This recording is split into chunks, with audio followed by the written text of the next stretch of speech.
Hey, it's Stew, and guess where I am? I am with one of the country's best grillers, right? Kent Rollins. Yes, sir, my friend. And look at this. He's got his own book right here, best-selling, great book.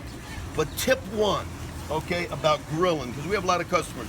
There's gas, there's charcoal, and there's wood. Hey, what do you think? Go with wood is number one. If you can't get wood, get a hardwood lump charcoal, not a briquette, but a hardwood lump. First of all, let's make sure that we start the fire with something other than lighter fluid. Okay. You know, you can use a propane No lighter torch. fluid. No, who wants to taste it? It gets on everything. You can use a propane torch.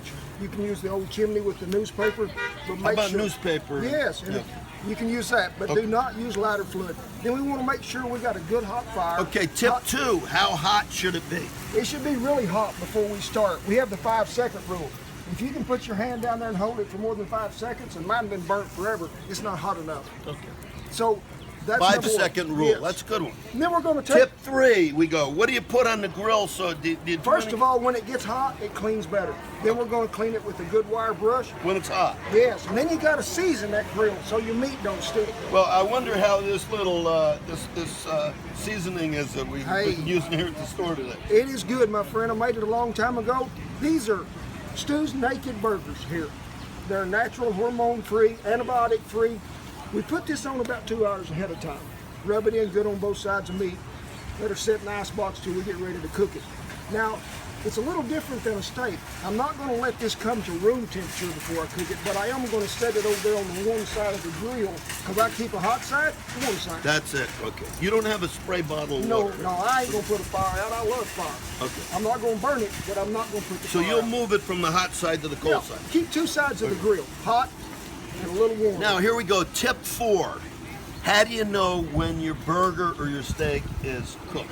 You gave me, I never saw that before, this it's finger. a touch. You know, Two fingers together. you just stick these two together. Then you touch right here at this muscle. It's pretty relaxed right now. That's probably rare to medium rare. Then we're going to go here, which is probably medium. The next finger makes this a little Yeah, a tougher. little tighter. That's Okay. what we're going to call medium. Now, if you're going to these two fingers, He doesn't like them well done. No, we're going to cut them fingers off. Because this beef done died once. We ain't going to kill him twice. Okay. Hey, isn't that interesting? Rare right here, medium right here, and well done is your other two. Yeah. Okay, it's a good, because you most chefs do touch we gonna- the meat to yeah. see if it's cooked. You don't like people sticking thermometers in it. If you, when you turn meat, you either do it with a spatula or a set of tongs. When you pierce meat, it's just like running over a nail and a tire on your vehicle. You're letting something out. So we're not going to pierce meat with a hook. We're not going to stick a fork in it. We're either going to turn it by hand when it's ready, or we're going to use a spatula. Okay. Now that's the thing. Tip 5 here. How do you? I heard you only flip it once. Yeah. That's what some people say. Keeps all the juices in it. Yeah. What do you think about it? Well, most of the time, Stu, I'm cooking with live fire. There's no regulation hardly. I don't have a knob that I can turn down or anything Right. like that. Sure, on a burger, when it goes to sweating and you can see it and it'll cook around the edges, you can turn once, you can turn over. These are And not look ready at that, yet. Jake. See what it? Show him when he touches it and stuff. See, when you can see that blood come a little to the top, Yep. and this burger That's a begin to juicy- sweat, yes, it's very juicy. It's not quite ready. We can touch it like it is here, then I know that we can turn this burger and it's going to be right. And you do it with your fingers. Huh? Yeah, they've been burned enough, they don't care. Okay. But you're going to have to flip meat more than, if you're cooking, you're this far off the fire, you can see how close we are here. Now, another tip here. We sell a lot of propane tanks. Yeah. A lot of our customers don't have wood. They don't have charcoal.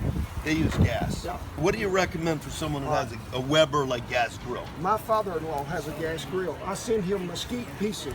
He wets them, puts them in there on that gas grill. He's going to get that smoke flavor. Okay. You've got to have something that's going to give you that flavor. Gas, sure, you can cook on it, but you're not getting the You're not flavor of getting the no wood or flavor. the smoke. Okay. So you'll burn the wood right in there with the. But if you soak that wood, if you're going to use a gas grill, let's soak it a little while in water.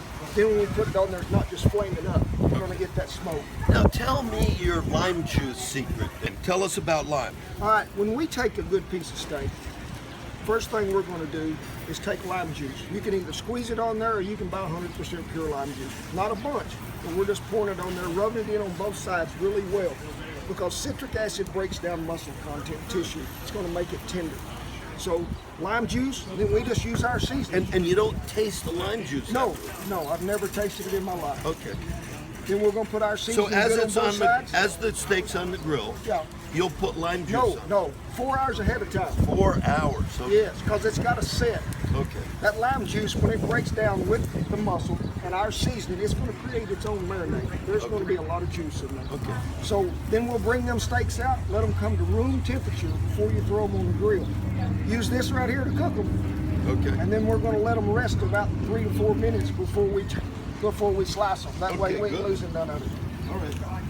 Well, guys, you know what? You got it. Look at this. Here's our cowboy right here. We got Kent Rollins here. Okay, at Stew Leonard's, and he gave us some great tips on how to grill. Right? It's fun. It's Right. great. Now. Oh, yeah. There was something you said about fins and something. Yeah, Huh?